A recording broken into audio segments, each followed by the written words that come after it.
Ce film-là, c'est vraiment un mélange du film du Loup de Wall Street et de Once Upon a Time in Hollywood. Imposteur! Putain de merde! C'est l'endroit le plus magique du monde.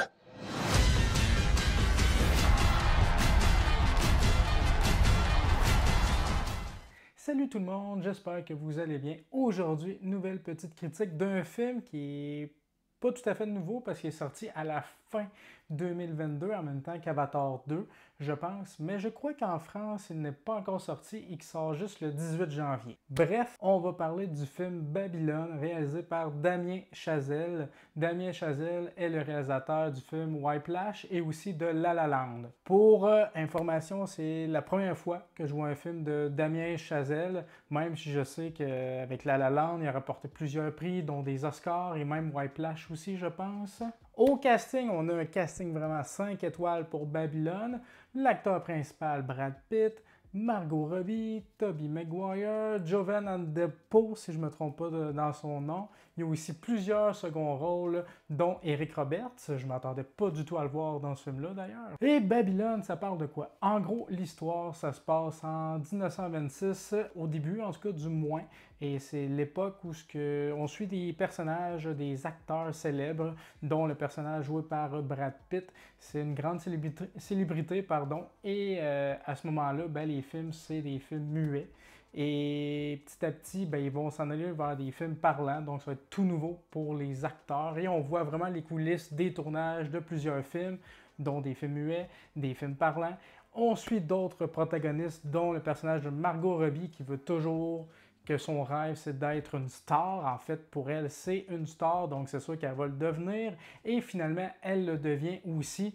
Dans cette transition-là que vit Hollywood, on voit tous les excès de l'époque également. Vraiment, il y a comme une gros party, on le voit dans la bande-annonce. Grosso modo, c'est ça l'histoire de ce film-là. Si je dis que c'est un mélange entre Once Upon a Time in Hollywood et Le Loup de Wall Street, c'est pas pour rien. Pourquoi Once Upon a Time in Hollywood? Parce que ça parle de Hollywood dans une autre époque. Pourquoi je parle du Loup de Wall Street? C'est tout pour le côté nudité, sexe, rock'n'roll et beaucoup de drogue aussi. Il y a beaucoup de tout ça dans Babylone également, donc c'est vraiment un mix des deux films, je trouve. Comment j'ai trouvé le film? J'ai été le voir avec deux amis et disons que les 5 premières minutes, on était genre what the fuck, qu'est-ce qu'on est en train de regarder? Ok, il y a un trio gagnant dans ce film-là et je parle pas d'acteurs.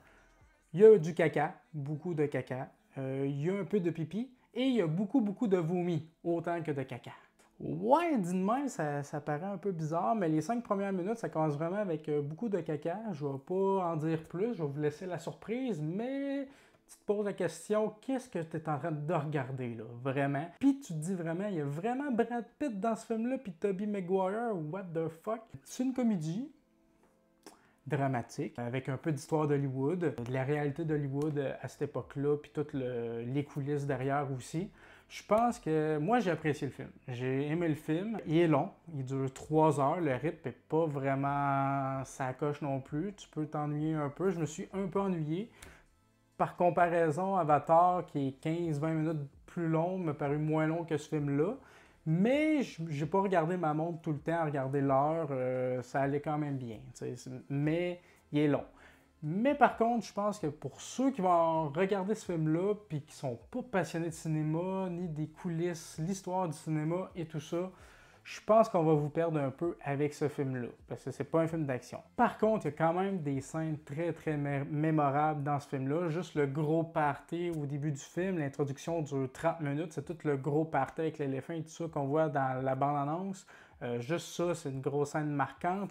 Il y a une scène aussi quand le personnage de Margot Robbie doit jouer pour la première fois une scène où elle doit parler, parce que là, le son a été inventé, puis là, c'est plus des films muets. Donc, elle fait plusieurs fois la prise parce qu'ils ont de la difficulté au son et tout ça.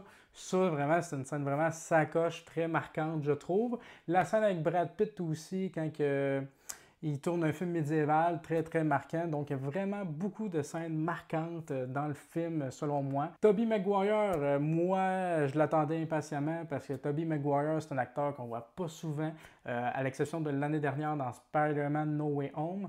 Là on le voit 10 minutes, grand maximum, et je suis très généreux. Après 2 heures de temps, je me suis dit coudonc, ils l'ont-tu coupé au montage, Tobey Maguire? Mais il apparaît vers les 30 dernières minutes du film, un bon 10 minutes, comme je dis, gros maximum. Mais pour vrai, c'est le meilleur personnage, le meilleur rôle dans le film. Il est vraiment hilarant dans son rôle, puis il est vraiment creepy même. Toute l'histoire avec Tobey Maguire, d'ailleurs, c'est vraiment les bas-fonds de Los Angeles, puis ça m'a fait penser un peu, pour ceux qui sont fans de livres et tout ça, ça m'a fait un peu penser à du Patrick Sénécal, tout le côté glauque et tout ça. J'en dis pas plus, mais ça m'a marqué aussi. Mais j'aurais aimé ça d'une certaine façon, que ce soit plus exploité ce côté-là, mais en même temps, ça n'aurait pas fité avec le message et le ton du film s'il avait plus exploité cette partie-là. Donc c'était juste assez pour le film en fait. Tous les acteurs sont vraiment formidables. Margot Robbie est un peu dans son style de personnage, toujours un peu folle, mais quand même moins folle qu'Harley Quinn, là. Faut pas se le cacher non plus. Mais on s'attache facilement au personnage, à elle, à Manuel aussi. J'ai pas parlé de Manuel, mais c'est techniquement le personnage central. Le message du film est très intéressant. Je veux pas en dire trop pour pas spoiler non plus. Ce serait un peu gâcher la surprise. Mais en gros, c'est de vivre pour sa passion et pas juste pour la popularité. J'en dirai pas plus que ça. Il y a plusieurs messages en fait dans le film. Le film est très bien réalisé, il y a de très belles photographies, très peu d'effets spéciaux dans le film. En même temps, c'est pas un film qui en demande tant que ça. Les acteurs sont parfaits, les costumes sont sacoches, les costumes d'époque, les robes et tout ça des personnages féminins sont vraiment sublimes. Tout est parfait, mais il faut être prêt à voir un film qui a beaucoup de débauche, beaucoup de nudité, un peu de what the fuck, mais en même temps, ça l'aidait au rythme du film. Parce que s'il n'y avait pas eu de comédie puis de bout de what the fuck, le film aurait été vraiment, mais vraiment trop long pour rien. On voit aussi qu'Hollywood s'est transformé petit à petit, hein, que l'image des acteurs est importante. Hein. À un moment donné, il faut qu'ils restent toujours sages, alors qu'à l'époque, dans les années 20, c'était toute la débauche, puis ils s'en foutaient un peu. Ils se foutaient un peu de tout. Hein. C'est comme, en 2022, tout ce qu'ils font, ça passerait pas aux yeux du public et des médias. Donc, je trouve dans le contexte actuel, c'est le fun qu'ils sortent un film comme ça, voir la réalité d'avant aussi. Bref, moi, je vous recommande vraiment ce film-là si vous êtes fan des acteurs, si vous êtes fan de la style de mise en scène de Damien Chazelle. J'ai vraiment adoré, ça m'a donné le goût de voir ses précédents films. Et si vous êtes surtout un amateur du cinéma et de découvrir un peu l'histoire du cinéma et de voir les coulisses aussi.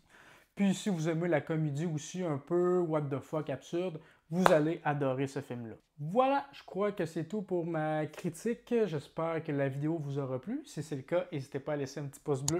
Ça fait toujours plaisir, à partager la vidéo et surtout à vous abonner pour voir les prochaines vidéos. Sur ce, on se dit à la prochaine. Continuez de regarder des films et des séries. Ciao!